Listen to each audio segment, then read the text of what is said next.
भरोसा तुझा तू असू दे स्वतःवर, भरोसा तुझा तू असू दे स्वतःवर, किती जीव सखेत तुझा आरशावर. खळाळून हसते किती दाखिनारे, किती हसणे ग तुझ्या, किती बंधने ग तुझ्या हसण्यावर. अशी खंत मनाशी बाळगत, नका मनाशी घालू पिंगा आठवणींनो पुन्हा, नका मनाशी घालू पिंगा आठवणींनो पुन्हा. सोडून आले गावकुशाशी साऱ्या खानाखुना, गावकुशाशी अशा खानाखुना सोडून आलेल्या गोड गळ्याच्या कवयित्री सुरांशी आपलं नातं सांगणाऱ्या आमच्या ताई डॉक्टर संजीवनी तळेगावकर 16व्या शब्दगंध साहित्य संमेलनाच्या संमेलनाध्यक्ष, मी आपल्याला विनंती करते की आपण आमच्याशी सुसंवाद साधावा. धन्यवाद शर्मिलाताई. महाराष्ट्र साहित्य संस्कृती मंडळ आणि शब्दगंध साहित्य परिषद यांच्या वतीनं घेत असलेले गेले 16 वर्ष 15 वर्षांपासूनचं हे साहित्य संमेलन आणि ऐन तारुण्याच्या भरात आलेलं आहे. आपल्या सगळ्यांना माहीत आहे की 16वं वर्ष किती महत्त्वाचं असतं आयुष्यामध्ये, आणि 16व्या वर्षामध्ये अगदी तरुण तरफदार असणारे स्वागताध्यक्ष संपतदादा या ठिकाणी स्वागताध्यक्ष म्हणून आहेत. आणि या संमेलनाला विचारांची झळाळी इतक्या सुंदर पातळीवर, मी त्यांना आत्ता म्हटलं की एवढ्या कमी वेळेत तुम्ही इतके सर्वव्यापी विषय हाताळले आहेत की हेवा वाटतो की इतक्या कमी वेळेमध्ये इतकं व्यापक बोलता आलं पाहिजे माणसाला. असे या साहित्य संमेलनाचे उद्घाटक आदरणीय पोपटरावजी पवार. मी या निमित्तानं भाग्यवान समजते स्वतःला की त्यांनी आता सांगितलं आहे की पुढच्या वेळेपासून मी समोर ऐकायला बसणार, वरती बसणार नाही. आणि याच वेळेला मी अध्यक्ष झाली आहे की चला ते माझ्यासोबत आहेत आणि उद्घाटक म्हणून या ठिकाणी लाभलेले आहेत. या साहित्य संमेलनाच्या निमित्तानं मागच्या 15 साहित्य संमेलनाच्या ज्या अध्यक्षांनी, म्हणजे अगदी बाबासाहेब सौदागरांपासून सुरू झालेलं हे साहित्य संमेलन आजपर्यंत पोहोचलेलं आहे, त्याचे एक आमचे माझे बंधू आणि ज्येष्ठ साहित्यिक, विद्रोहाची कविता ज्यांनी सर्वदूर ज्यांनी पोहोचली ते आमचे आदरणीय लहूदादा कानडे सर या संमेलनाचे अध्यक्ष होते. मधल्या काळात अनेक मान्यवरांनी या विचारपीठाला अत्यंत कसदार केलेलं आहे आणि म्हणूनही मला या ठिकाणी आज आनंद होतोय की ऐन चळवळीची भर परिपक्वता ज्या ठिकाणी निर्माण होते त्यावेळेला मी संमेलनाचे अध्यक्ष झाली. या संमेलनासाठी लाभलेले मागचे आमचे संमेलनाध्यक्ष भापकर साहेब, मागचे स्वागताध्यक्ष संग्राम भैया, त्यानंतर या साहित्य संमेलनासाठी आवर्जून उपस्थित असलेले आमचे नगरचेच येलुलकर, जयंती येलुलकर साहेब, ज्यांच्यामुळं मी या नगरमध्ये खरं तर खूप वर्षांपासून सातत्यानं येत आले आणि बऱ्यापैकी तुमची माझी ओळख झालेली आहे. ज्यांनी अत्यंत सुंदर भाषण केलं, राजकारणात असूनही कॉम्रेडची भूमिका पार पाडली आणि काही खंत व्यक्त केल्या. आम्ही पोपटदादा आणि मी बोलत होते की त्यातल्या काही गोष्टी खरंच किती तथ्य आहेत त्या गोष्टींमध्ये, की उदाहरणार्थ बदलत असलेली जीवनसंस्कृती, ज्या पद्धतीनं आपलं जीवन बदलत आहे त्या पद्धतीवर त्यांनी जे भाष्य केलं आणि मार्मिक भाष्य होतं ते बीडचे सुपुत्र असणारे आमचे आदरणीय दरेकर साहेब. त्यानंतर या साहित्य संमेलनासाठी म्हणून ही जी संयोजन समिती आहे त्याचे संस्थापक अध्यक्ष सुनील भाऊ गोसावी, शर्मिलाताई, आमचे उदागे साहेब, त्यानंतर पांडुळे मामा, ज्यांची रात्री पण मी कविता ऐकली आणि खूप दिलखुलास असं व्यक्तिमत्व आहे त्यांचं, भगवान राऊत साहेब, त्यानंतर सर्व संमेलनामध्ये सहभागी असणारी तरुण विंग यावेळेला मला दिसली. सगळ्यात छान गोष्ट अशी आहे की या संमेलनामध्ये यावेळेला खूप तरुण कार्यकर्ते जोडले गेलेत, दिशा आणि तिच्या मैत्रिणी आणि मित्र ज्या पद्धतीनं कालपासून मी पाहतीये हे संमेलन हाताळत आहेत, हँडल करत आहेत, आनंदाची गोष्ट आहे. जसं स्वागताध्यक्ष म्हणून नवीन पिढी पुढे येत आहे, तशीच कार्यकर्ता म्हणूनही नवीन पिढी जोडली जाते. ही अत्यंत आनंदाची आणि सकारात्मक घटना आपल्यासाठी आहे. या संमेलनासाठी आमच्या स्वाती ठोबेताई आहेत, ज्या कालपासून अत्यंत उत्साहानं आहे, पाटीलताई आहेत आणि सगळे पदाधिकारी, पत्रकार मित्र, साहित्यिक, कवी, रसिक मित्रांनो, सप्रेम नमस्कार. कालपासून मी या नगरामध्ये आली आणि मला एक वेगळा आनंद भेटला आहे, जो की मला असं वाटलं की जसं काही माझा लग्न सोहळा आहे की काय. 30 वर्ष झालेत माझ्या लग्नाला. 30 वर्षापूर्वीच्या लग्न पद्धती तुम्हाला माहिती आहेत कशा होत्या, आणि आज ज्या पद्धतीनं आपण माझं स्वागत केलं कालपासून किंवा आदरातिथ्य करतायत आणि ज्या पद्धतीनं समारंभाची मांडणी नीटनेटकी आणि देखणी केली आहे, की मी असं म्हणेल की सगळ्यांच्याच नशिबी नसते पायवाटेवरची हिरवळ आणि फुलवेणीत माळण्यासाठी पुनवेचं चांदणं. सगळ्यांच्याच नशिबी नसते पायवाटेवरची हिरवळ आणि फुलवेणीत माळण्यासाठी पुनवेचं चांदणं. उन्हाच्या काहिलीत गोंदलेली चंद्रकोर घामेजून जाते तेव्हा रिकामी कळशीही अनवाणी पावलांना जड वाटते. आजची जी भयान परिस्थिती आहे, अशा वेळेला साधी रिकामी कळशीसुद्धा माणसाला जड वाटायला लागेल अशी जी जीवन पद्धती आली आहे. आणि अशा स्थितीमध्ये इतकं देखणं आयोजन, इतकं आत्मीय आयोजन या साहित्य संमेलनाच्या निमित्तानं आम्ही सगळे अनुभवत आहोत, याचा मला मनस्वी आनंद होत आहे. या ठिकाणी मला या शहराबद्दल मी जेव्हा अध्यक्षीय भाषण लिहायला घेतलं, खरं तर मी नेहमीच उत्स्फूर्त बोलत असते, पण जेव्हा आपल्याला एखाद्या जबाबदार पदावरून बोलायचं असतं तेव्हा आपण जरा त्या शहराचा इतिहास शोधत राहतो. आणि मला खूप म्हणजे जसं जसं मला सापडत गेलं ना तसं तसं मला म्हणजे मलाच प्राऊड फील झालं की मलाच इतका आनंद झाला. आणि म्हणजे नगरमध्ये राहणाऱ्या लोकांना किती आनंद वाटत असेल की या शहरामध्ये चांद बीबीसारखी कर्तबगार महिला होऊन गेली. जो इतिहास आम्हाला आत्ता पोपटदादांनी सांगितलं की इतिहास आम्हाला माहीत असणं फार गरजेचं आहे. ज्याला इतिहास माहीत नसतो, ज्याला भूतकाळ माहीत नसतो, त्याचा भविष्यकाळ फार काही चांगला नसतो. म्हणून प्रत्येकाला आपला इतिहास माहीत असणं फार गरजेचं आहे. या शहरामध्ये सुजाण समाजकारणाची घडी ज्यांनी बसवली, राजकारण करताना सुद्धा मुत्सद्दीपणानं समाजहित, लोकहित कसं जपता येईल याकडं जाणीवपूर्वक पाहिलं, त्या अहिल्याबाईंच्या नावाचा उल्लेख या शहराला दिलेला आहे शासनानं. महाराष्ट्र शासन आणि केंद्र शासनाचं खरं तर आपण आभार व्यक्त केलं पाहिजे, अभिनंदन केलं पाहिजे की अहिल्यानगर एका कर्तबगार बाईचं नाव या शहराला दिलेलं आहे.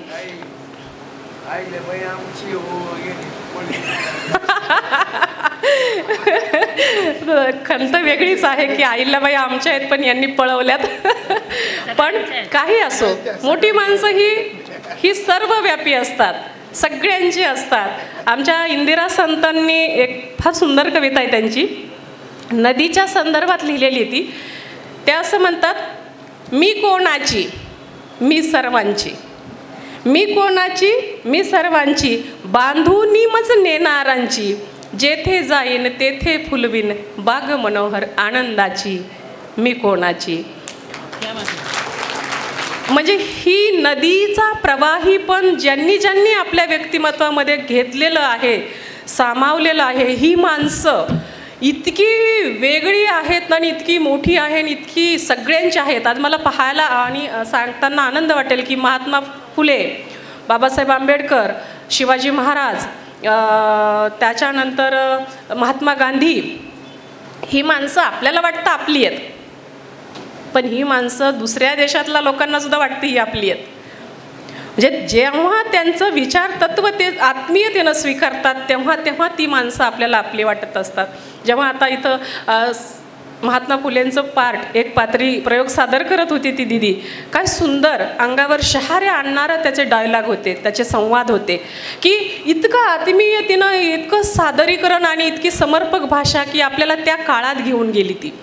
म्हणजे ह्या गोष्टी इतक्या सर्वव्यापी झालेल्या आहेत. मित्रांनो, याच नगर जिल्ह्यामध्ये मी थोडक्यात नगराबद्दल थोडं बोलेल आणि मग माझं बाकीचं बोलेल.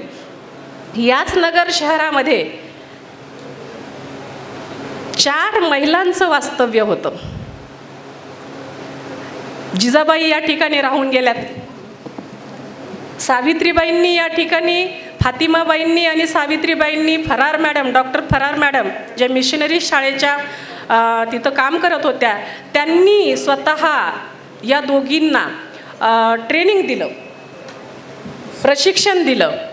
आणि नंतर महात्मा फुलेंनी मुलींची शाळा सुरू केली. आणि त्याच्यानंतर जी एक दुसरी म्हणजे ज्या काही वेगवेगळ्या शहरामध्ये शाळांची स्थापना झाली त्यातली एक शाळा आपल्या नगरमध्ये सुद्धा होती. दुसरी गोष्ट सांगण्यासारखी आहे की शाहू महाराजांचे वडील इंग्रज किती बदमाश होते हे आपल्या लक्षात आणून देण्यासाठी एक उदाहरण सांगेल की 4थे शिवाजी भुईकोटच्या किल्ल्यामध्ये होते. त्यांना कैद केलेलं होतं आणि भुईकोटच्या किल्ल्यात कैद केलेलं असताना त्या ठिकाणी इंग्रजांनी त्यांना भुशाचे लाडू गुळाच्या पाकात बनवून लाडू म्हणून खायला दिले की माझ्या घरच्या लोकांनी तुमच्यासाठी ही लाडू आठवणीनं बनवून तुम्हाला आवडतात म्हणून पाठवलेत. आणि जेव्हा त्यांनी खायला सुरुवात केली आणि लक्षात आलं की हे भुस्याचे आहेत, त्यांनी फेकून दिले. फेकून दिल्यानंतर त्यांनी परत असं सांगायला सुरुवात केली, बघा बघा ह्यांच्या डोक्यावर परिणाम झालेला आहे, हे खात नाही आहेत, लाडूसुद्धा फेकून देऊ लागलेत. आणि अशा पद्धतीनं त्यांना वेडं ठरवलं आणि वेडं ठरवून त्यांना नंतर त्यांचा मृत्यू या ठिकाणी झाला. आणि या ठिकाणीच नंतर जेव्हा छत्रपती राजर्षी शाहू महाराजांना माहीत झालं की आपल्या वडिलांचा मृत्यू या ठिकाणी झालेला आहे, तेव्हा त्यांनी ती जागा सगळीच्या सगळी शिक्षण कार्यासाठी दान केली आणि त्यांची समाधी या ठिकाणी बांधली. हा नगर शहराचा इतिहास आहे. याच नगर शहरामध्ये देवगड, भगवानगड, शिर्डी, नेवाशे असे आध्यात्मिक उंची आणि उन्नती वाढवणारे आध्यात्मिक ठिकाणंसुद्धा आहेत जी जगप्रसिद्ध आहेत. शिर्डीला कुठून कुठून लोक येतात आपण पाहता. एखाद्या शहराला एवढा भव्य दिव्य इतिहास असतानाच पैसच्या खांबाला आमच्या ज्ञानेश्वर माऊलींनी अज्ञानी लोकांना ज्ञानी बनवण्याचं काम करणारी ज्ञानेश्वरी लिहिली. चक्रधर स्वामींनी याच नगरमध्ये लीळाचरित्र सारखा मोठा ग्रंथ या ठिकाणी लिहिला. निजामशहाच्या काळामध्ये संस्कृत ग्रंथसंपदा या ठिकाणी निर्माण झाली. असे कितीतरी उदाहरणं मला नगरच्या संदर्भामध्ये देता येतील. तर अशी ही पावन पवित्र भूमी, मी माझ्या भाषणामध्ये त्याचं पूर्ण डिटेल हे सगळं लिहिलेलं आहे. आपल्याला जेव्हा कुणाला भेटेल आणि निवांत वेळी ते वाचावं अशी मी विनंती करेन. मित्रांनो, एक उदाहरण असं सांगितलं की आपल्याला साहित्याच्या असो की जीवनाच्या असो प्रेरणा मिळायला पाहिजे. त्या माणसांकडे पाहून आपण जीवन कसं जगायचं हे शिकलो पाहिजे. आता शहरातले सगळे लोक पोपटदादांचं नाव घेत आहेत की आम्ही यांच्याकडे पाहून शिकतोय. ही किती आनंदाची गोष्ट आहे. पण आत्महत्या करणारी माणसं आत्महत्या का करतात याचा जर विचार केला मानसिक पातळीवर जाऊन, जेव्हा दुसरं महायुद्ध झालं आणि अनेक कैदी तुरुंगामध्ये डांबले गेले, तर जर्मनमध्ये एक मानसशास्त्रज्ञ होता, तो सुद्धा कैदेमध्ये होता. आणि तिथं इतका छळ चालायचा की 3-4 दिवस झाले की एक कैदी आत्महत्या करायचा. त्या छळाला कंटाळून हा जो मानसशास्त्रज्ञ होता हा त्या सगळ्यांकडे बारकाईनं पाहायचा की हे लोक इतक्या आत्महत्या करतायत, यांना कसं रोखता येईल, कसं थांबवता येईल. पण त्याला काही ते लक्षात येऊ नाही लागलं, कारण 3-4 दिवस झाले की एक आत्महत्या तिथं ठरलेली असायची. आणि मग एक असं लक्षात आलं की त्यांच्यासुद्धा मनामध्ये आत्महत्येचे विचार येत आहेत. मग ते व्यथित झाले की आता काय करावं. त्यांच्या चिंतनातून त्यांना एक तत्व सापडलं की जर समजा माणसाच्या समोर एखादी प्रेरणा नसेल तर त्याला जगण्यामध्ये इंटरेस्ट राहत नाही. म्हणून माणसाच्या जगण्यामध्ये कुठलं का होईना एखादं अपूर्ण स्वप्न पाहिजे. स्वप्न पाहिजे. ते अपूर्ण असलं तरी चालतं की ते पूर्ण करण्यासाठी का होत नाही. माणूस लिहायला सुरुवात करतो, जगायला सुरुवात करतो, त्या दिशेनं एक एक पाऊल उचलायला सुरुवात करतो, त्या समस्येच्या संदर्भात विचार करायला सुरुवात करतो आणि मग आत्महत्यासारख्या गोष्टींपासून तो परावृत्त होतो. एक गोष्ट आहे इतिहास काळातली, अध्यात्मातली आहे, जरा सांगितली पाहिजे कारण ती आपण लिहिण्याच्या संदर्भात बोलतोय. रामायण वाल्मिकींनी लिहिलं. वाल्मिकींनी रामायण लिहिलं आणि नारदांना दाखवलं की हे माझं रामायण आहे, वाचा बरं, बघा कसं तर वाटतंय तुम्हाला. आम्ही लेखक लोकसुद्धा काय करतो, कविता लिहिली की कविता ऐकवतो, बघा बरं कसं वाटतंय तुम्हाला. तसं नारद मुनींनी रामायण मन लावून वाचलं वाल्मिकींचं आणि त्यांच्याकडं परत करताना ते त्यांना म्हटले, ठीक आहे पण हनुमानापेक्षा एवढं भारी नाही. हनुमानाचं रामायण खूप भारी आहे, त्यानं फार छान लिहिलंय. वाल्मिकींना हे शॉक होता की हनुमानानं पण रामायण लिहिलंय. हनुमानानं रामायण कोणतं लिहिलंय मला तर माहीतच नाही. मग उत्सुकता निर्माण झाली की हनुमानाचं रामायण आपण वाचलं पाहिजे आणि ते हनुमानाच्या शोधात निघाले. हनुमानाचा शोध घेत घेत ते कर्दळी बनामध्ये गेले आणि कर्दळी बनामध्ये त्यांना एका केळीच्या पानावर 7 पानावर लिहिलेलं रामायण तिथं वाचायला भेटलं. 7 पानावर त्यांनी ते रामायण वाचलं आणि त्यांना रडायला येऊ लागलं. ते रडू लागले. त्यांनी पाहिलं की हे रडतायत का. हनुमान म्हणे तुम्ही का रडताय. तर ते म्हणे तुमचं रामायण एवढं सुंदर झालं, आता माझं रामायण कोण वाचेल. दुःख कसं असतं. तुम्ही छान लिहिलं याचा आनंदापेक्षा माझं कोणी वाचणार नाही याचं दुःख मोठं असतं कवींना, लेखकांना. हनुमानाने विचार केला की अरे यांना तर हे दुःखी झाले. मग त्यांनी का रडू आलं त्यांना, कारण त्या हनुमानाच्या रामायणामध्ये प्रेम, भक्ती, लय, यमक आणि तत्वज्ञान ह्या सगळ्या गोष्टींचा संगम झालेला होता. मग त्या हनुमानानं मागचा पुढचा काहीच विचार केला नाही आणि आपलं रामायण टरा टरा टरा फाडून टाकलं. वाल्मिक अवाक झाले की तुम्ही का फाडलं हे. म्हणे आता तुम्हाला टेन्शन आलं होतं ना की तुमचं रामायण कोण वाचेल. आता माझं रामायण कुणीच वाचणार नाही तर तुमचंच रामायण वाचतील. त्यांना तरी पण ते म्हणे पण तुम्ही असं का केलं. अहो म्हणे लेखक 2 प्रकारचे असतात. काही लेखकांना आपलं साहित्य लिहून त्याला पुरस्कार भेटले पाहिजे, त्याला मानसन्मान भेटला पाहिजे, ते टिकलं पाहिजे याचं एक दडपण असतं किंवा ते हेतू समोर ठेवून ते त्या दृष्टीनं लिहित असतात. तर त्या गोष्टींमध्ये कुठंतरी एक त्या दस्तऐवजामध्ये एक बाधा येते, कारण त्याच्यात तुम्ही एक काहीतरी डोक्यातलं राजकारण घुसवत असता. ती डोक्यात गोष्ट ठेवून तुम्ही ते लिहित असता, हेतू ठेवून लिहित असता. आणि माझं रामायण हे माझ्या आनंदासाठी होतं. मी रामावर प्रेम केलं, राम मला कसा वाटला हा माझा आत्मीय गोष्ट होती, आत्मीय भाग होता. त्याच्यामुळे मला काही फरक पडत नव्हता की मी रामायण लिहिलं काय, माझं कुणी वाचलं काय. मी वाचलं, मला माहीत झालं, मी आनंद घेतला, संपला विषय. साहित्यामधले जे प्रवाह आहेत किंवा साहित्यामधली जी अलीकडे आलेली भेसळ आहे किंवा ज्या पद्धतीनं जे काही चालू आहे, फक्त पुरस्कार डोळ्यापुढे ठेवून काही लोक लिहितात आणि मग त्या साहित्याला ज्या काही पॅरामीटरमध्ये समीक्षक लोक पाहतात आणि काही लोक लेखक लोक असे आहेत की व्रतस्थ पद्धतीनं लिहित राहतात. कुणी वाचो नाही वाचो ते लिहितात. ज्ञानेश्वर माऊलींनी लिहिलं, कुणी वाचेल का नाही वाचेल काय माहीत होतं. तुकाराम महाराजांनी लिहिलं, काय होईल माहीत होतं का त्यांना. लिहिलं आणि सोडून दिलं. लोक पाठ करत राहिले, लोकांच्या मनामध्ये, लोकांच्या मुखामध्ये ते लोकांपर्यंत पोहोचत गेलं आणि ते साहित्य कालातीत ठरलं.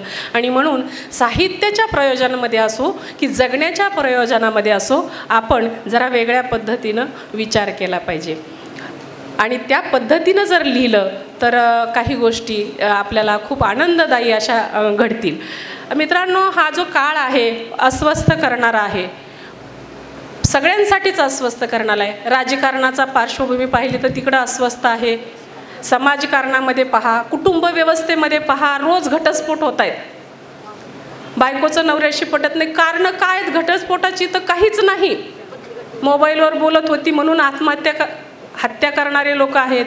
लहान मुली घरात सुरक्षित नाहीत, गावात सुरक्षित नाहीत, देशात सुरक्षित नाहीत. मणिपूरसारख्या घटना आपल्या आजूबाजूला आपल्या देशामध्ये घडत आहेत आणि आपण पाहतोय काय होतंय हे आपल्या आजूबाजूला. आपण विरोधच करत नाही. माझ्या बाबतीत काही होत नाही ना, मी सुरक्षित आहे ना, मग काही फरक पडत नाही. जंगलामध्ये तसं नसतं. तुम्ही जंगलामध्ये एक प्रसंग सांगते, अभय बंगांनी तो प्रसंग लिहिलेला आहे. ते म्हणतात की जंगलामध्ये तुम्ही जर गेलात कधी तर सांबर, त्यानं जर वाघ कुठं दिसला तर तो आपल्या कळपाला सावध करण्यासाठी मोठ्यानं ओरडतो. आपला कळप ह्या वाघाच्या तावडीत सापडू नये म्हणून वाघ जोर जोरात ओरडतो. पण जेव्हा वाघ तो सांबर ओरडतोय तेव्हा ह्या वाघाला लक्षात येत आहे की सांबर इथूनच कुठंतरी जवळून ओरडतंय. म्हणजे त्या सांबरानं कळपाला वाचवण्याच्या नादामध्ये स्वतःचा जीव धोक्यात टाकलेला असतो. त्यानं का टाकला बरं? तो कोणत्या विद्यापीठात शिकला? हा परोपकार त्याला कुणी शिकवला? शाळेत शिकला का विद्यापीठात शिकला? आमच्याकडे तर विद्यापीठातल्या किती डिग्र्या आहेत, आम्ही अगदी संकुचित होत चाललोय. पण सांबरानं हा विचार त्याला निसर्गानं शिकवला होता की तुला कळप जिवंत ठेवायचं असेल तर स्वतःचा आत्मत्याग करायला पाहिजे. कळप जिवंत राहिला तर तू जिवंत राहशील. कळप जिवंत राहिला तर असे 100 हजारानं सांबर तयार होतील. म्हणून आपल्या कळपांना वाचवण्यासाठी आपण माणूस म्हणून काय करतोय? एक पोपटराव पवार, एक अण्णा हजारे, एक महात्मा गांधी, एक आंबेडकर, हे किती पुरतील? आमच्या आजूबाजूला आम्ही फक्त शिवाजी महाराजांनी कुणाच्या तरी घरात असावं, माझ्या घरात हमला नको व्हायला. अहो, लोक बोलायला घाबरायलेत, लोक जगायला घाबरायलेत, लोक इतके का भीती बसली आहे मनामध्ये. माझ्याकडे एक मित्र आला माझा आणि तो काही राजकीय गोष्टींबद्दल बोलत होता आणि तो इतका हळू बोलायला, तुम्हाला सांगतो मॅडम असं झालं तसं झालं. तर मला ते एकदम कसं तरी वाटलं. जुन्या काळामध्ये सासू सुनाचं गारणं करताना बाया बोलायच्या, खुसफुस फुसफुस जावांचं वगैरे असायचं ना, तर त्याच्यात तुला सांगते ती अशीच आहे, ती तशीच, कोणाला सांगू नको, अशा पातळीवरची चर्चा राजकारणाची माझ्या घरात तो करत होता. मी म्हटलं, सर हे घर माझं आहे, मी कुठल्या राजकारणाच्या पक्षाची नाही, तुम्ही मोठ्यानं बोला, तुमचा जो पण विषय असेल, जे पण विचार असतील तुम्ही बोला, इथं तुम्हाला काही शंका नाही घेण्याची गरज. आजची जी कंडिशन निर्माण झाली आहे, आजूबाजूच्या एकमेकाकडे बसलेला माणूस त्याच्याकडे संशयानं पाहतो. माझ्या शेजारी कोण बसलंय, तो कुठल्या पक्षाचा आहे, तो कुठल्या विचारसरणीचा आहे, त्याच्या मनात काय चालू आहे, तो आपला शत्रू आहे का मित्र आहे, हे निर्माण झाले. कुठं गेला आमचा यशवंतराव चव्हाणांचा महाराष्ट्र? कुठं गेला? म्हणजे हे एक हेल्दी राजकारण होतं की वेगवेगळ्या पक्षांची लोक एकमेकाची खेचायची, मजा घ्यायची, टीका करायची, भयंकर टीका करायची, समोर दुसऱ्या पक्षाची लोक मन लावून ऐकायची. म्हणून जेव्हा साहेब म्हटले ना की आपण राजकारणाने काही गोष्टी बिघडवून ठेवल्यात, त्या गोष्टी अत्यंत खऱ्या आणि स्पष्ट अशा सांगण्यासारख्या पारदर्शी आहेत. खूप गोष्टी बदललेल्या आहेत, खूप गोष्टी सांगण्यासारख्या आहे. या संदर्भातली एक कुमार वीरेंद्र नावाचे कवी आहेत, त्यांची कविता तुम्हाला वाचून दाखवते मी. मित्रांनो, विजय सोरमारे हे आमचे एक मित्र आहेत, त्यांनी ही कविता अनुवादित केलेली आहे आणि ती कविता अशी आहे, हे गाव असं आहे. कवितेचं नाव आहे हे गाव असं आहे. सूर्य उगवत होता, सूर्य उगवत होता, आजी घराच्या मागच्या बाजूला शेण कालवत होती. काही लोक घोषणा देत थेट दरवाजात आले. मी शेणगोळे करत उभा होतो. आजी पाठोपाठ आलो. बघितले तर वडील त्यांच्यावर ओरडत आहेत. वडिलांचं रागावणं अनेकदा बघितलं होतं, पण असं पहिल्यांदाच त्यांचे डोळे धगधगणारे लाल बुंद दिसले. सूर्य उगत होता आणि आजी दरवाजाच्या आडोशाला उभी राहून ऐकत होती. वडील संतापून बोलत होते, तुम्हाला कळतंय का तुम्ही काय करताय? अरे गावात 2-4च घरं आहेत त्यांची. आज रामाच्या नावावर विटा मागताय, उद्या रामाच्या नावावर त्यांचे खून कराल. जरा विचार करा.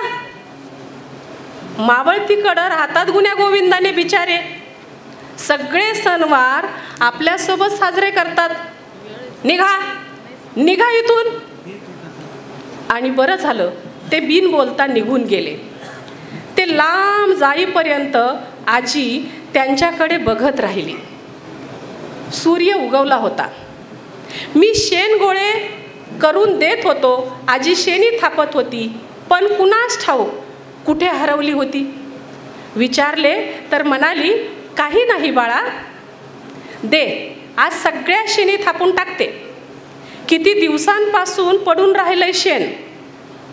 शेणी थापून झाल्यावर तोंड धुवायला निघालो तर जनावरांसाठी रांजण बनवायला दरवाजावर ठेवलेल्या विटा एक एक करून अंगणात ठेवायला लागली. मी विचारलं, आईनं विचारलं तर म्हणाली, अरे दरवाजात असल्या काय किंवा अंगणात असल्या काय, काय फरक पडतो. सूर्य उगवला होता, परंतु आजीला कुठंतरी हरवलेलं पाहून वाटत होतं की ना सूर्य उगवला ना चंद्र. कोरभर भाकरी खाऊन सोफ्यातल्या खाटेवर पहुडली होती आजी. तिच्या जवळ गेलो, म्हणालो, आज्जे माहिती आहे तू का उदास आहेस ते. वडील विटांवरून ओरडले म्हणून ना. आजी थोडा वेळ शांत राहिली. थोड्या वेळाने माझ्या डोळ्यात काहीतरी शोधत असल्यासारखी म्हणाली, बाळा आता तुम्ही सगळे भाऊ लवकर लवकर मोठे व्हा. मोठं होऊन बाळा बापाच्या मागं आधाराला उभे राहा. बाळा गोष्ट विटांपुरती नव्हती. हे गाव असं आहे जिथं प्रत्येक दुबळा माणूस मुसलमान आहे. ही जी कविता आहे ही अल्पसंख्याकांचं दुःख, दीन दलित गरिबांचं दुःख आणि त्यांना वाटणारी असुरक्षितता याच्याबद्दल भाष्य करणारी कविता आहे. आणि म्हणून मला असं वाटतं साहित्यिकांनी या सगळ्यांची बाजू घेऊन खंबीरपणानं आपली बाजू भक्कम करण्याचा प्रयत्न केला पाहिजे. कितीही आपल्यावर येतील, तुम्ही पहा नेमाडे सरांच्या सोबत पोलीस आहेत आज, का तर खरं बोलतात. आमचे तात्या आहळ साळुंके सर यांना किती त्रास सहन करावा लागला, महात्मा फुलेंना किती त्रास सहन करावा लागला, आंबेडकरांना किती त्रास सहन करावा लागला.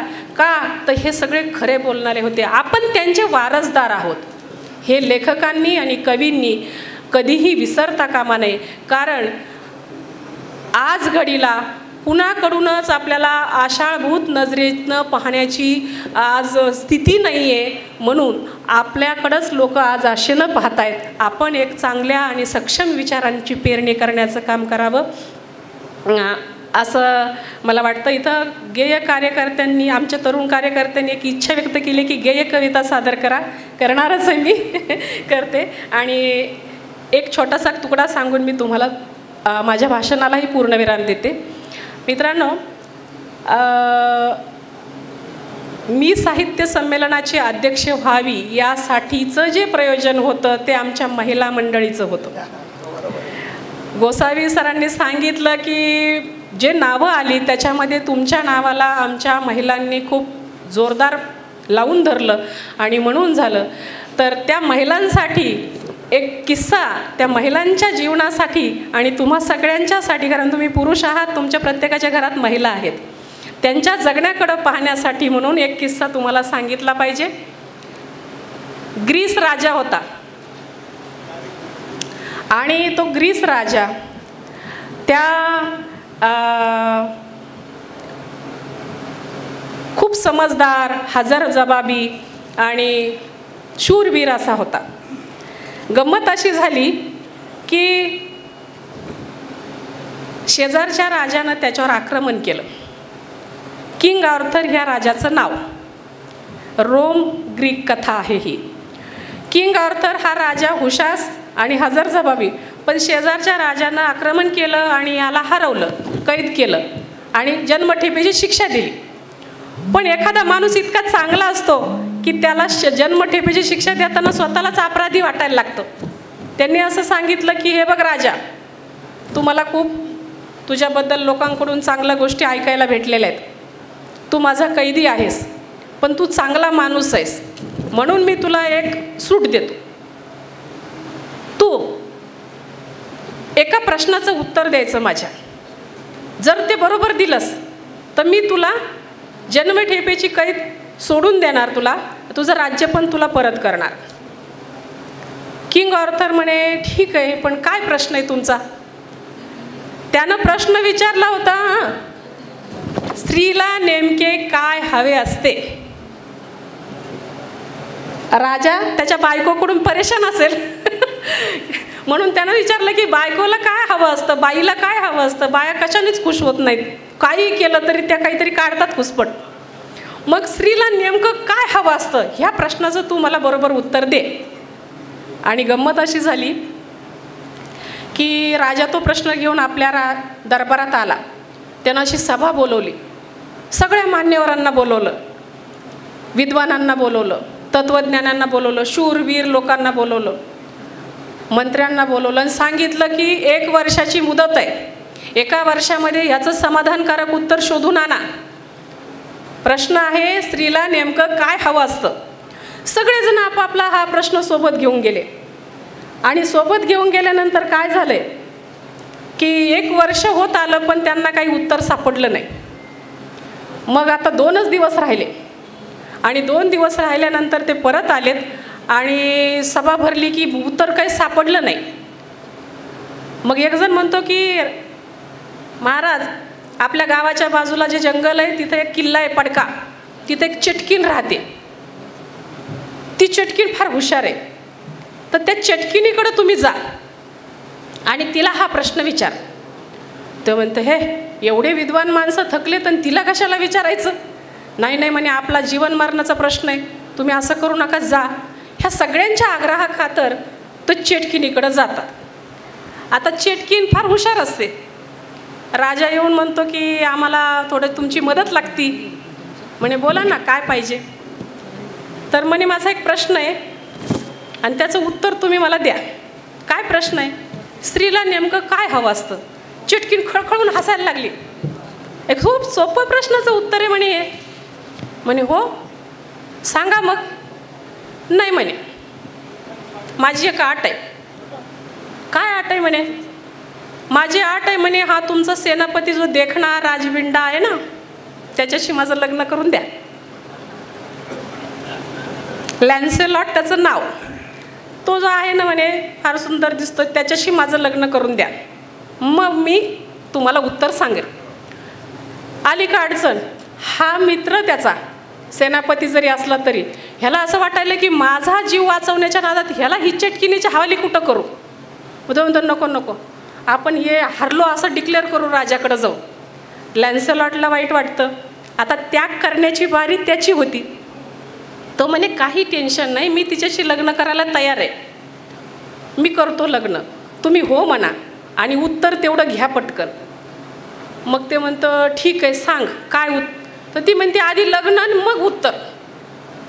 राजवाड्यामध्ये असा सोहळा, असे दरबारी, असं जेवण, असंच थाटमाट, असेच प्रमुख पाहुणे आणि लॅन्सेलॉट आणि चेटकिनीचं लग्नाचा सोहळा पार पडला. मग लग्न बिग्न झाल्यावर राजाला तिनं सांगितलं की हे बघा काही नाही म्हणे एवढं मोठं उत्तर. उत्तर असं साधं सोपं आहे की स्त्रीला तिचे निर्णय घेण्याचं स्वातंत्र्य हवं असतं, जे की समाज देत नाही आणि मग त्या चटकिनीसारख्या वागतात. म्हणून स्त्रीला फक्त तेवढं हवं असतं म्हणे तुम्ही काही टेन्शन घेऊ नका म्हणे, एवढंच बारीकशी गोष्ट आहे. राजा खुश होतो, त्याला ते समाधान होतं. तो त्या राजाला सांगतो, तो राजा पण खुश होतो आणि ते राज्य त्याला बहाल करतो. संध्याकाळ होती. लॅन्सेलॉट शयनगृहामध्ये चटकिनीच्या पुढं चटकीन पलंगावर बसलेली आणि तो आपला उभा एका दाराच्या कोपऱ्यामध्ये. ती जेव्हा त्याच्याकडं पाहती तर त्याला ती म्हणते की मला तू आवडला, खूप आवडला. कशामुळे आवडला माहिती आहे का? तू तुझ्या राजासाठी तुझं त्याग करायला तयार झालास म्हणून. आणि माझ्याशी लग्न करताना मी इतकी अकराळ विक्राळ असून सुद्धा तू माझ्याशी लग्न करायला तयार झाला, याचं मला तुझं कौतुक वाटतं म्हणे खूप. मी खूप खुश आहे तुझ्या आणि त्याच्यामुळे मी एक तुला सूट देते म्हणे. काय सूट आहे? तर म्हणे हे बघ, माझं हे रूप आहे ना चटकिनीचं, ते 12 तास मी शिथिल करते म्हणे. 12 तास बदलते थोडंसं आणि 12 तास चटकिनीच्या रूपात राहीन, 12 तासाच अशी सुंदर बाईच्या रूपात राहीन. आता तू सांग मला की मी कोणत्या वेळी कोणत्या रूपात तुझ्यासोबत असावं? रात्री 12 तासात सुंदर असावं का दिवसा 12 तासात सुंदर असावं? तू सांग. आला का प्रश्न? अवघड झाला आता. रात्री हो म्हणावं का दिवसा? खूप यानं थोडा विचार केला आणि तिला सांगितलं की हे बघ, तू ठरव, तुला माझ्यासोबत कोणत्या वेळी कोणत्या अवस्थेत राहायचंय. मला काही प्रॉब्लेम नाही, तुझा निर्णय मला मान्य राहील. हुशार होता तो. आमच्या पुरुषांना हे कळतच नाही अनेकांना, आणि म्हणूनच प्रॉब्लेम क्रिएट करतात ते. त्यानं हुशारीनं उत्तर दिल्यामुळे ती अजूनच खुश झाली आणि सांगितलं की जाऊ दे, तू जास्तच हुशार आहेस आणि मी खूपच खुश झाले तुझ्यासोबत. तुझ्यासारखा नवरा मला भेटलाय. मी 24 तास साजऱ्या गोजऱ्या रूपात तुझ्यासोबत राहणार. मित्रांनो, या कथेचा सारांश असा आहे की या समाजातल्या स्त्रियांच्या बद्दलचे पुरुषांचे जे प्रश्न आहेत, कुटुंबांचे जे प्रश्न आहेत, त्या कुटुंबकर्त्यांनी आणि पुरुषांनी या गोष्टीचा विचार करावा की हे प्रश्न का निर्माण झाले. ज्या स्त्रियांना स्वतःचा निर्णय घेण्याचं स्वातंत्र्य दिलं जात नाही, त्या स्त्रिया चेटकिनीसारख्या वागून तुम्हाला छळत राहतात आणि त्या छळत राहणार.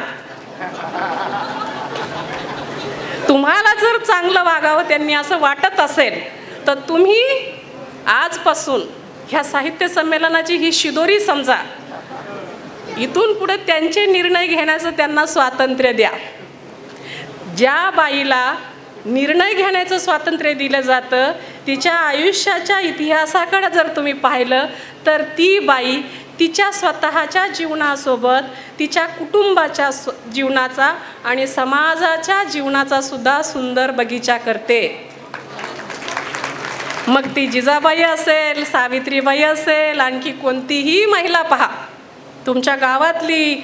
इथं शर्मिलाताई बसलेल्या आहेत, सुनील भाऊंच्या खांद्याला खांदा लावून काम करतात म्हणून ते एवढं घेऊ शकतात. त्यांनी जर म्हटलं असतं की तुम्ही घरी राहा तर हे शक्य नव्हतं संमेलन होणं. म्हणून माझा नवरा इकडं बसलेला आहे. मला जे स्वातंत्र्य दिलं त्या स्वातंत्र्याच्या बळावर कविता लिहिता येतात. आम्हाला साधा उच्चार काढता येत नाही लोकांना, तर जिथं मी हे बोलू शकते, हे स्वातंत्र्य मला ज्या माणसानं दिलं, असा माणूस आम्हाला जोडीदार म्हणून अपेक्षित आहे. आणि असे जोडीदार जर आम्हाला भेटले तर आम्ही त्यांना सर आखो पे ठेवू ना. रात्रंदिवस सुंदर सुंदर सुंदर सुंदर सगळा बगीचा. म्हणून जाताना काही द्यायला पाहिजे म्हणून ही एक कथा तुमच्यासमोर ठेवली. बऱ्याच गोष्टी आहेत ज्या सांगण्यासारख्या होत्या, पण वेळेअभावी थांबूया, कारण पुढचे बरेच सत्र आहेत आणि अध्यक्षांना कितीक बोलावं. आता ही जी चिठ्ठी आहे बिचाऱ्यांनी मला लाजकाचं फक्त गेयेची दिली आहे, थांबा म्हणून दिली असती तर अवघड झालं असतं. पण आता एक या सगळ्यांची तरुण मैत्रिणींची विनंती मान्य करते आणि बारसकर साहेबांनी एक हे केलेली आहे तर ती कविता सादर करते. लहूदादा तुम्ही थांबावं थोडंसं आहे.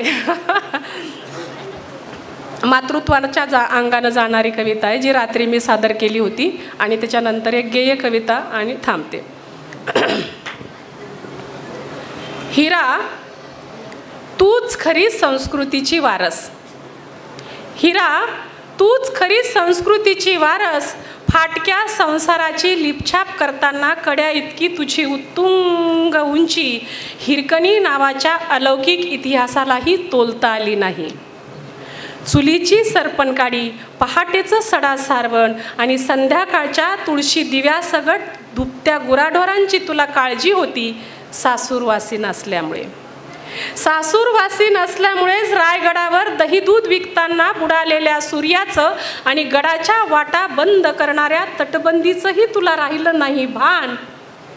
पोटच्या लेकरासाठी उरातल्या काळोखाने हंबरलीस, कासावीस झालीस, तेव्हा तान्ह्याला पाजण्यासाठी तुझ्या पाण्यालाच खरी भूक लागली होती. मरण वेदनेला न जुमानता कड्यावरून उडी घेण्याचं धाडस तुझ्या मातृत्वानं केलं आणि खना नारळाने ओटी भरून राजवाड्यानं केलेलं तुझं तेव्हाच ते कौतुक माझ्या 6 वारी लुगड्याला आज पेलवत नाही. माझ्या 6 वारी लुगड्याला आज पेलवत नाही. परवा जिल्हा परिषदेनं सरकारी धोरणात बालकांच्या आरोग्यासाठी स्तनपान सप्ताह साजरा केला. आम्हाला हे सांगावं लागतंय आता. परवा जिल्हा परिषदेनं सरकारी धोरणात बालकांच्या आरोग्यासाठी स्तनपान सप्ताह साजरा केला. आयांनो, लेकरांना अंगावर पाजा. आईच्या दुधाला पर्याय नाही. ही जीवघेणी अक्षरं खडूने फळ्यावर लिहिताना तुझ्या वाघीण काळजाची आठवण झाली काल कविता शिकविताना. आईची वेदना माझ्या डोळ्याच्या कड्या कपारीतून वाहत आली. आईची वेदना माझ्या डोळ्याच्या कड्या कपारीतून वाहत आली. माहिरकणे, तुझा पाना मला दे, तुझा पाना मला दे, तुझा पाना मला दे. आणि सगळ्या लोकांच्या आबादानीसाठी, शेतकऱ्यांच्या आबादानीसाठी महानोरांनी, कविवर्य गीतकार नादू महानोर यांनी एक अत्यंत सुंदर पसायदान लिहिलेलं आहे, ज्याला मी पसायदान म्हणते. ते एक रचना आपल्यासमोर ठेवते आणि थांबते. सूर्यनारायणा नीत निमान उगवा, अंधाराच्या दारी थोडा उजेड पाठवा, अंधाराच्या दारी थोडा उजेड पाठवा. मोडक्या घराच्या बिंद्रावनाशी सांजेला दिव्याचा धार जडो त्यांच्या संसाराला. उंजळीने भरू दे गा पाखरांच्या चोची, उंजळीने भरू दे गा पाखरांच्या चोची. दुःखात पंखांना जडो सावली मायेची, दुःखात पंखांना मिळो सावली मायेची. आबादानी हो शेत भरू दे दाण्याचे, तुझ्या पालखीला शब्द बांधू तो कोबाचे, तुझ्या पालखीला शब्द बांधू तो कोबाचे.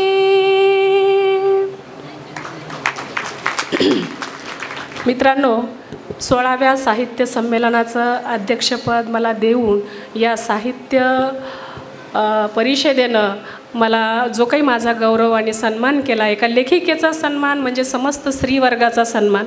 मी एक कार्यकर्ती आहे साहित्य पंढरीची. मी स्वतः संयोजन करत असते, संमेलनं घेत असते. साहित्य संमेलनं घेत असते आणि त्या माध्यमातून मी सतत स्त्रियांच्या प्रश्नांच्या बाजूनं बोलत असते, लिहित असते आणि अनेक स्त्रिया माझ्याशी त्या लिखाणाच्या माध्यमातून जोडल्यात. या सर्व माझ्या मैत्रिणींसाठीचा हा एक गौरवाचा समारंभ आहे असं मी समजते. आणि या समारंभासाठी माझे अनेक मित्र मुद्दाम आता महामुने, बबन महामुने आमचे जालन्यावरून आलेले आहेत, त्यांच्यासोबत त्यांचे मित्रपरिवार आहे. त्यानंतर इथं शशिकांत शिंदे आहेत, आमचे भास्कर निर्मळ पाटील आहेत, जे की आम्ही त्यांना आमचं समजतो, हे जसं अहिल्याबाईंना त्यांचं समजतात तसं भास्कर निर्मळ पाटील हे आम्ही आमच्या औरंगाबादचे छत्रपती संभाजीनगरचे समजतो, पण ते नगरवासी आता झालेत. असे अनेक मित्र या ठिकाणी आमचे रवींद्र सातपुते सर आहेत. आणि ह्या सगळ्या मित्रपरिवारामध्ये मला आज इथं मोकळेपणानं तुमच्या सगळ्यांच्या सोबत व्यक्त होता आलं. मी साहित्य परिषदेची, शब्दगंध साहित्य परिषदेची शर्मिलाताई आणि गोसावी सरांची आणि त्यांच्या समस्त पदाधिकाऱ्यांची आभारी आहे. एवढं बोलून थांबते. धन्यवाद. धन्यवाद मॅम, धन्यवाद. पुनश्च एक वार धन्यवाद. पुढील सत्र आपण लगेचच चालू करणार आहोत. तत्पूर्वी डॉक्टर दत्ताराम राठोड, नागपूर येथून आलेले, रेल्वे DSP विभागामध्ये कार्यरत असलेले, यांच्या पुस्तकाचा आपण एक पुरस्कार इथे प्रदान करणार आहोत मान्यवरांच्या शुभ हस्ते. या कार्यक्रमाच्या निमित्ताने स्वागत अध्यक्ष संपतराव पारसकर यांच्या विनंतीला मान देऊन पत्रकार उपस्थित आहेत. या संमेलनाच्या व्यासपीठाला, विचारपीठाला आपण स्वर्गीय महेंद्र कुलकर्णी यांचं नाव दिलेलं आहे. आणि त्याचप्रमाणे त्यांनी सकाळचे गोरक्षनाथ बांदल, पुढारीचे वारकर सर, तसंच मेट्रो न्यूजचे समर्थ गोसावी, TV9 मराठीचे कुणाल जायकर, नवराष्ट्राचे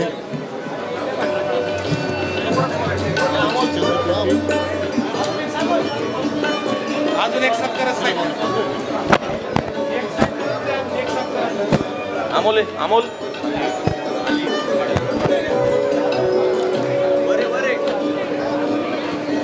टाळ्यांच्या गजरात आपण हा सत्कार संपन्न करूयात. नवराष्ट्राचे गिरीश राजकर, NDTV मराठीचे प्रसाद शिंदे, लगेच बसता, नगर घडामोडीचे स्वामी गोसावी, न्यूज टुडेचे अनिकेत यादव, DNA मराठीचे मुंतजीर शेख, सी न्यूज मराठीचे शुभम पाचारणे, प्रेस फोटोग्राफर लहू दळवी, MS न्यूजचे यतीन कांबळे, NTVचे मुकुंद भट आदी उपस्थित आहेत. त्यांचंही स्वागत. यानंतर साहेबराव दरेकर नानांचा या ठिकाणी ग्रामस्थांच्या वतीने सत्कार आयोजित करण्यात आला आहे. नाना, तुम्ही इथेच थांबा. सर्वांनी जेवायला जायचं आहे आणि पुढच्या सत्राला आता लगेच सुरुवात करणार आहोत. स्टेज एकदा खाली झालं की कवी संमेलनाला सुरुवात होईल.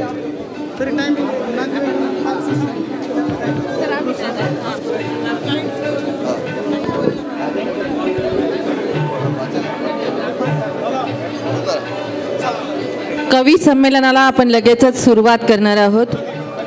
ज्यांना नावनोंदणी करायची असेल तर त्यांनी कवी संमेलनासाठी आपली नावनोंदणी करून घ्यावी. लगेचच 15 मिनिटामध्ये आपण कवी संमेलनाला लगेचच सुरुवात करणार आहोत. आपल्या संमेलनाचं 4थं सत्र काव्य संमेलन आहे आणि त्याच्या अध्यक्षस्थानी सारडा महाविद्यालयाच्या प्राचार्या डॉक्टर माहेश्वरी गावित या असतील.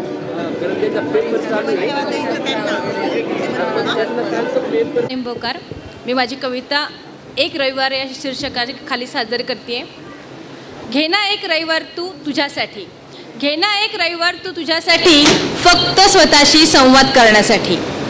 तुला कोणी गुंतवलं नाही, तुला कोणी गुंतवलं नाही, तूच गुंतवून घेतलं स्वतःला व मानत आहेस की माझ्याशिवाय या घरातल्यांचं कसं होईल.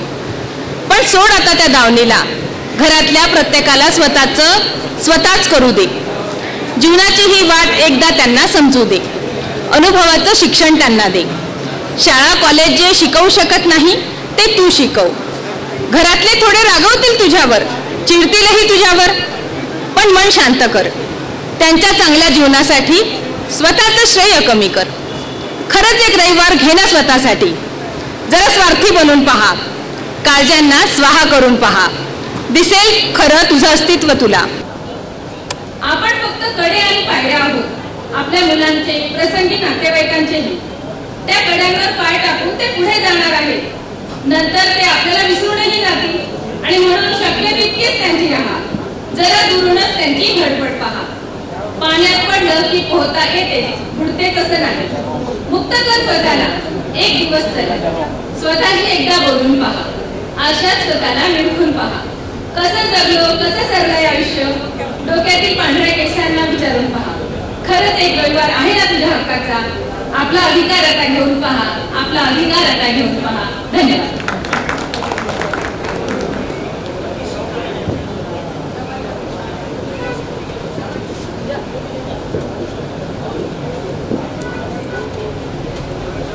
संगीतकारी पौराणिक मॅडम याला विनंती आहे की आपली रचना सादर करावी. विजयकुमार पांचाळ, स्वाती राजे भोसले यांना विनंती आहे की आपली रचना सादर करावी. विजयकुमार पांचाळ आपली रचना सादर करा.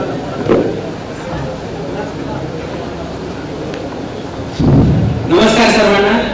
मी विजयकुमार रामराव पांचाळ, छत्रपती संभाजीनगर येथून माझी स्वरचित रचना घेत आहे. रचनेचं शीर्षक आहे भक्षक. रचनेचं शीर्षक आहे भक्षक.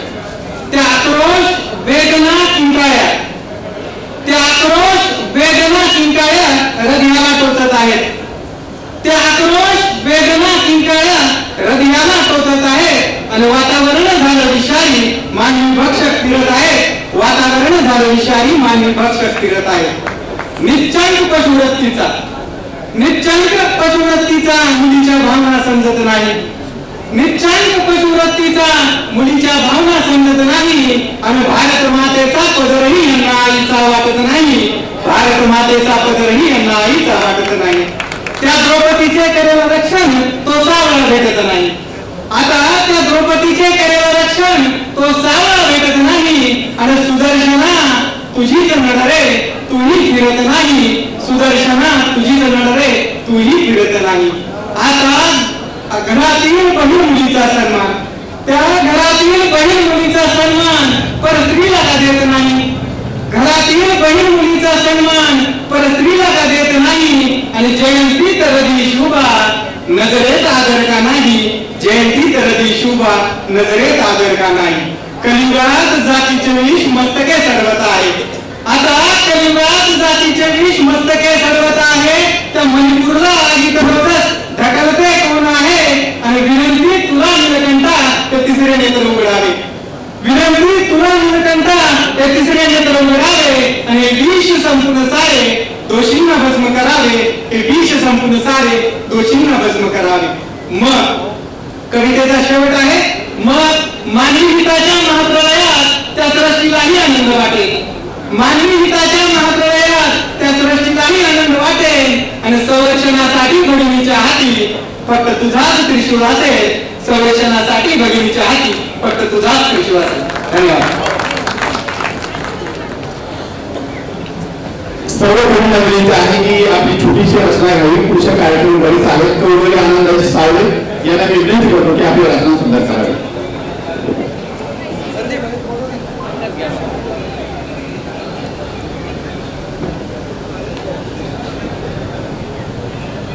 खेळ सावलीचा, खेळ सावलीचा हा जीवाच्या काहिलीचा.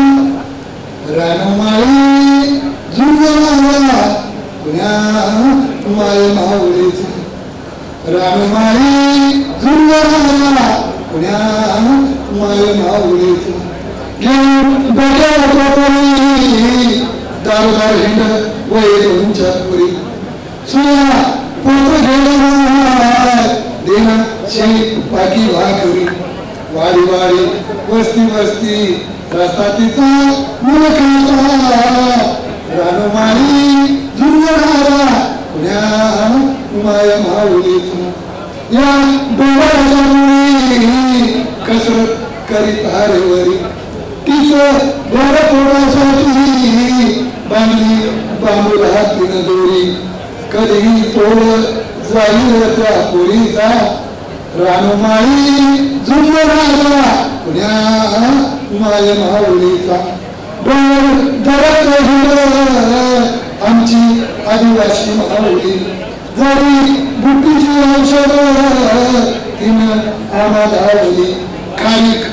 बरोबर आधार बाळकपणाचा रानमाळी झुंजणारा पुण्या माय माऊलीचा डोळ्याच्या तारावरी नाचे कोलाट्यांच्या टोळी नाच गाणं आहे आमच्या आयुष्याची शिदोरी पाहून नाचोर बाईचा तोल बाई पाठवाचा रानमाळी झुंजणारा पुण्या माय माऊलीचा.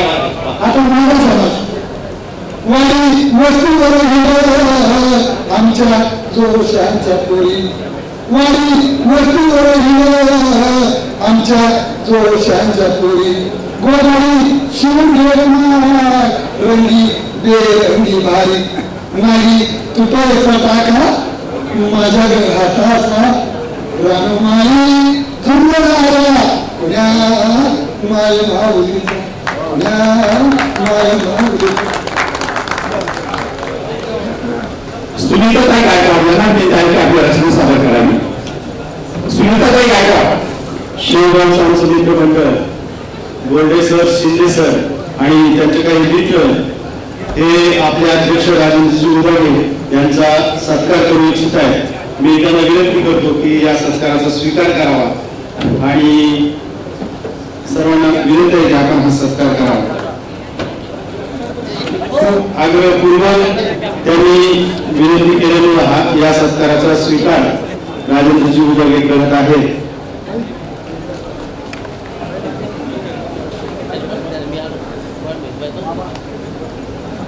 या कवी संमेलनानंतर पुढचे जे सत्र आहे ते परिसंवादाचं सत्र आहे. नंतर कथाकथन आणि गझल संमेलनही या ठिकाणी होणार आहे आणि नंतर आपण समारोपाकडे जाणार. बाळासाहेब कोठळे बाळासाहेब कोठळे यांना त्यांची आपली रचना सादर करावी. मनीषा पटेकर आहे का? मनीषा पटेकर ताई. सुनील खोडके कौरव सुनील खोडके यांना विनंती आहे की आपली रचना सादर करावी. छोटीशी रचना असावी.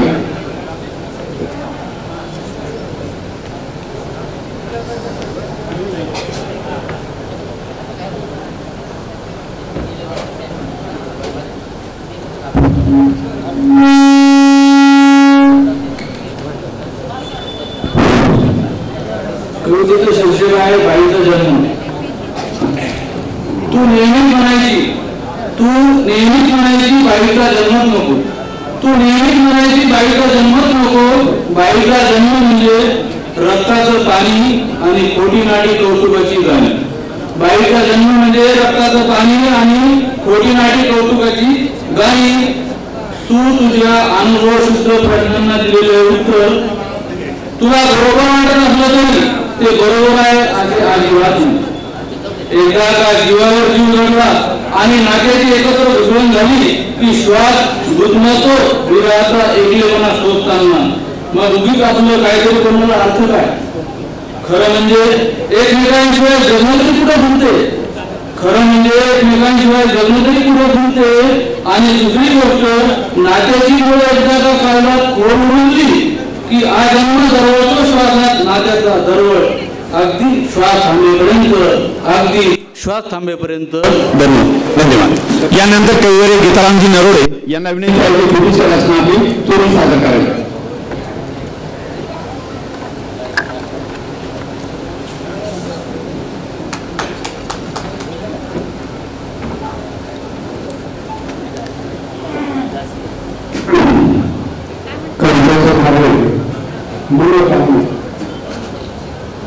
पोटासाठी शरीर कधी शिकू देणार नाही. पोटासाठी शरीर कधी शिकू देणार नाही. पोरी गाडी माझ्या शाळेत आता घालणार आहे. माझी जात विचारू नका हिचं बोध विचारू नका. माझी जात विचारू नका हिचं बोध विचारू नका. हे व्यक्ती माहीत नाही हिचे राज विचारू. माय लेखी एवढंच मात्र बाकी काही पुसू नका. माय लेखी एवढंच मात्र बाकी काही पुसू नका. मी धोका खाल्लाय आता दोष कोणा घेऊ नका. नेमकं ती सांगू कसं तसं वाट सोडून घालणार नाही, पण पोरीला मी माझ्या शाळेत आता घालणार. खिडकीचा पडदा सारून माझ्या मनाला कोंडून घेते, खिडकीचा पडदा सारून माझ्या मनाला कोंडून घेते आणि वास्तव्याच्या अंगाखाली काळ्या म्हणजे झोपून.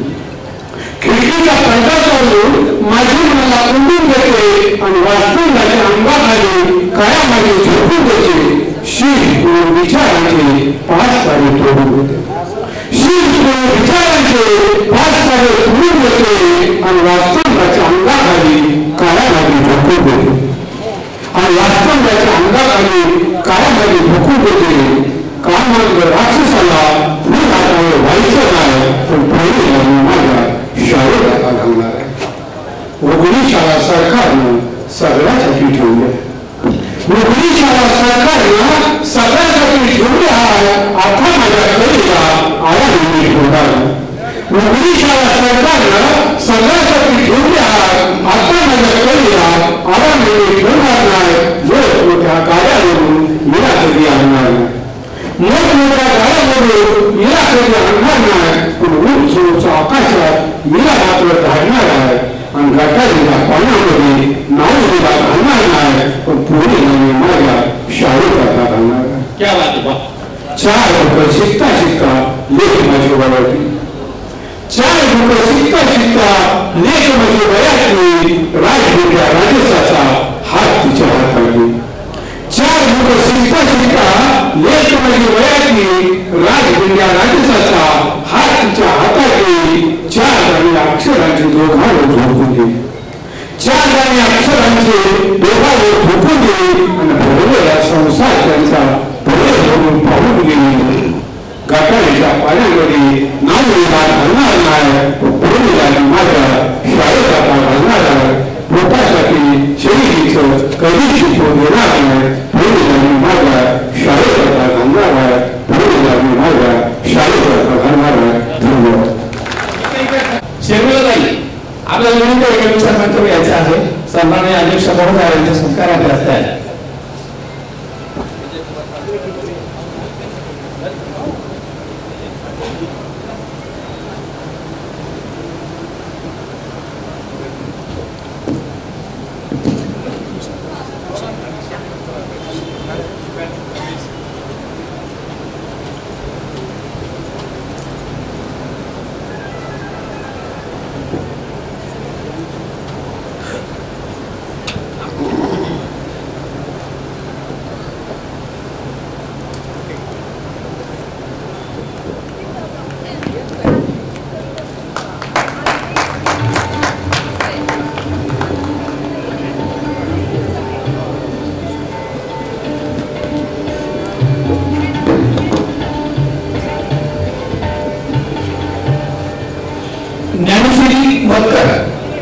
ज्ञानेश्वरी मतकर हिला विनंती आहे की आपण आपले अडचण सादर करावी. डॉक्टर संतोष पागड, महेश कुलकर्णी आहेत का? महेश कुलकर्णी दादा. बाळू दगडू पवार, मीरा मिसाळ,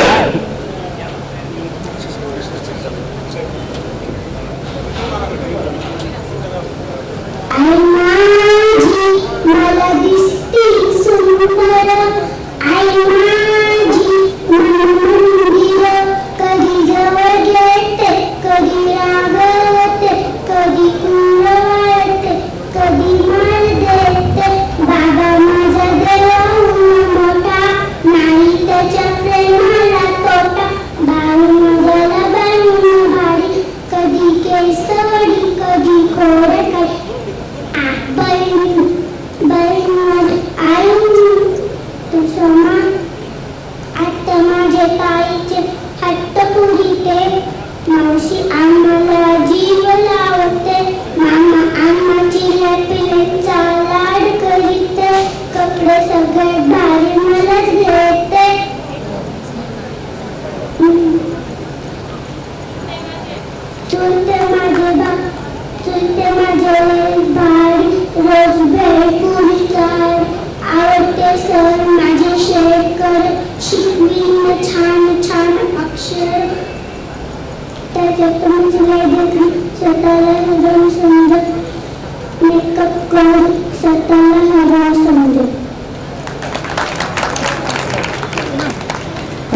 सुंदर आज म्हणजे आत्मा आणि ही म्हणजे ईश्वर देवाला सर्व ठिकाणी जाता येणारी म्हणून आम्ही निर्माण केली ही म्हणजे पहिली शिस्त आहे. तिची आम्ही पण कमी केली आहे. व्हेरी नाईस, अतिशय सुंदर. सारं काही असण्यापेक्षा आई असणं मोठं आहे आणि आयुष्यभर आयुष्यभर सगळं जग खोटं आहे. धन्यवाद.